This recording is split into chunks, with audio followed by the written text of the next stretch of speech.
Welcome to my messy craft room. I'm going to show you around. This is my next project. It's not quite the way I like it. I don't want to spend time up here. Of course, I do have a lot shoved in here, and I'm going to take you on a little tour. This is the closet. It's jam-packed with storage. Down here, I'll show you where I've got my ribbons. I made that. It's got a little shutter for a door, my favorite thing to use for doors. The trim work around the edge was off of a dresser that was falling apart.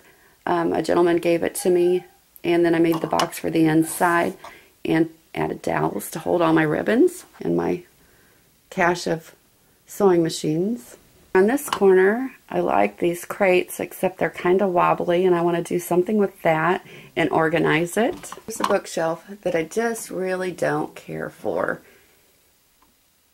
It's one of those Walmart ones that's pressed wood, and I don't like that, so I'm planning on doing something with that. That's my first project.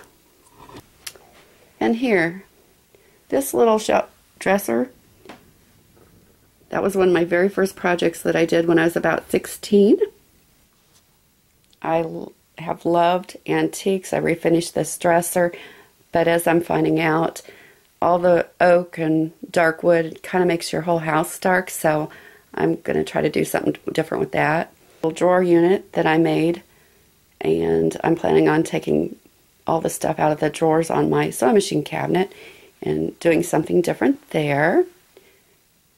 This little shelving unit cabinet I bought from an auction for, I believe it was $45 several years back, and I have books and odds and ends stored on that. Get around here, and my sewing machine cabinet. Like I said, everything that, let me move my lights around.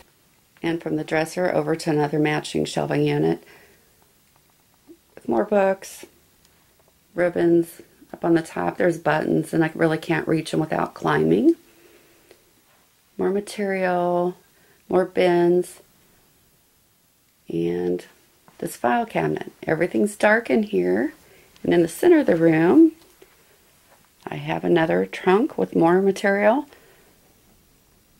So check back, and I'm going to do videos as I'm progressing on the projects for this room to improve it.